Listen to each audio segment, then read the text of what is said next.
And I'm sorry, I couldn't resist. Because this is really one of those, I saw this question and I wanted to like hang my head and go, oh no. Because I'm pretty sure we've all experienced this. I'm pretty sure we have all come across this as an issue, but it really is with difficulty, right? And the reason why it comes with difficulty is actually housed in how the Tax Administration Act works. So the technical reason as to why it becomes difficult is because SARS uses the specific provisions of Section 92 and Section 93 to actually allow us to make a request for correction. Because strictly speaking, in terms of the law, once I've submitted my tax return, that's it. There's no take-backsies. There's no takebacks. There's no actual legal within the Tax Administration Act. If you go and look for something called a request for correction, you won't find it.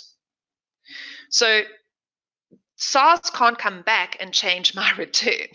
Okay. Section 92, however, does give SARS the right to issue an additional assessment if they believe that a return was incorrect. Section 93, especially Section 93(1)(d), also gives SARS the opportunity to issue a reduced assessment if, by agreement between the taxpayer and SARS, they agree that there is an error on the return. So 92 is automatic if SARS believes there is an error. 93(1)(d) says by agreement between SARS and the taxpayer, you can reduce the tax payable. And what SARS has done with that is that as part of making the process easier, they've basically gone and said, guys, we will give you an opportunity to fix without having to go through a formal legal big issue rigmarole process, and that's what they've called the request for correction process.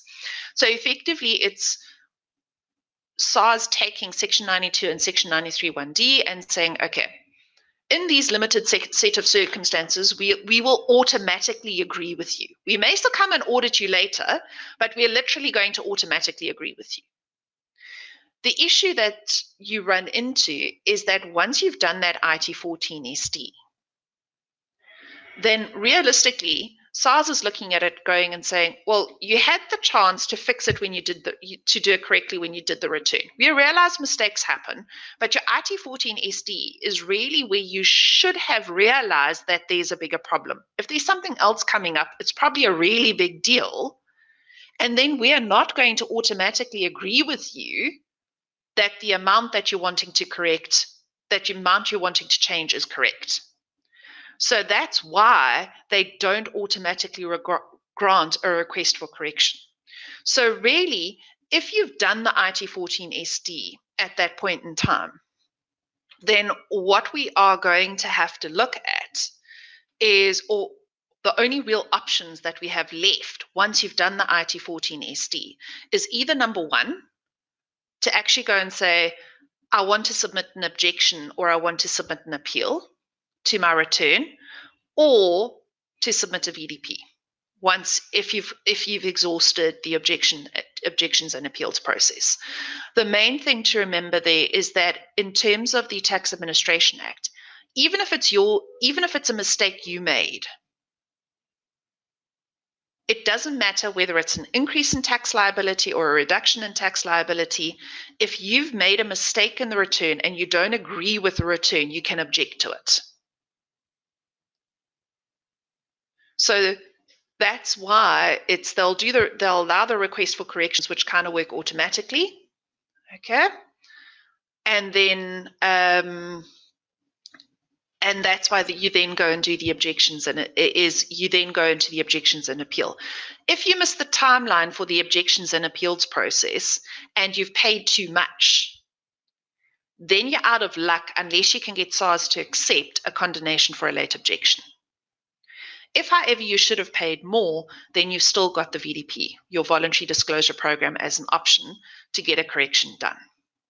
And I've had one comment coming through here saying, yeah, and when you make an error on the VAT return and you've paid too much, there's no chance to get it right via the correction button. And that's precisely why, is because that request for correction button is actually a SARS procedural decision and a strategic decision almost, taking Section 92 and Section 93 1D into account, and they've just taken the strategic view and gone and said, we are not going to automatically grant a request for correction, which results in a VAT refund. Okay. So, yeah, I know it's not always the, it's not always great. So, and yes, it's just to also come back, it's pretty much, once you're in the situation where you've done that IT14 SD, the only way you can actually get money back from SARS is by noticing the error while you're still within the objection and appeals timeframe.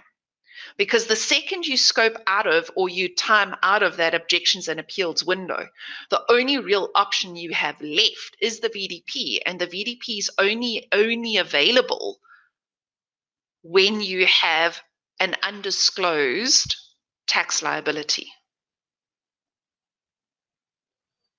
So you're kind of out of luck if you should have gotten a deduction or you should have gotten a refund and you made the mistake on your return and you go outside of objections and appeals. It's why it's so important that these numbers get looked at very carefully, because that objection and appeals timeframe is incredibly short. The other problem that we have in here is also just obviously to remember prescription, because at least while we're still within the prescription window period, we can go and beg and plead with SARS and go and say, but just let me submit an objection anyway. I know legally you're not required to let me, but just be nice. We can at least try. We have that Hail Mary, as it were. Once you go outside of prescription, that's not even an option. Okay. So to come back to the question here is that if you have a roll forward in a number that's incorrect, then what we could have as an option with a roll forward is possibly to use Section 93 1D. So if the error is something where you can go and prove to SARS that, guys, you made a mistake here because look, the roll forward of my assessed loss should have been R1,000,000 and you only rolled forward 100,000 Rand, for argument's sake, and you pick that up way later, then you can still go to Section 93 1D and go and say, guys, there's a very clear undisputed error on this return.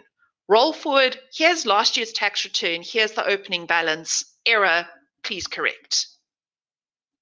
Right, so something like that, yes, you can still try and use Section 93 1D. But unless it's something as obvious as a printing error on a form or a transposition of two numbers, Section 93 1D is virtually dead in the water once you've done your IT14 SD approach, because it's only applicable where there is an undisputed error between SARS and the taxpayer. All right.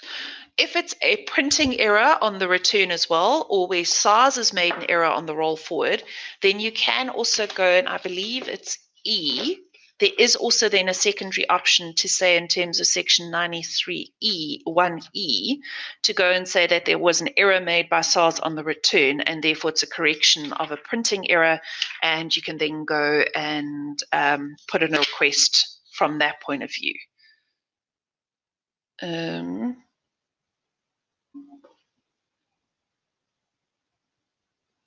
No, sorry, it's still part of Section 93 1D. Okay, because the error can be made by either SARS or the taxpayer, but they need to accept the fact. Okay.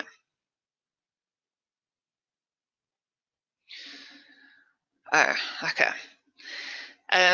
If it's an error you've made on the completion of the tax return, where an item was filled in which shouldn't have been filled in, then you can try and do a Section 93 1D application, but I really wouldn't hold my breath that you're going to have much success there, because you have to get SARS to agree the fact that there's an undisputed error.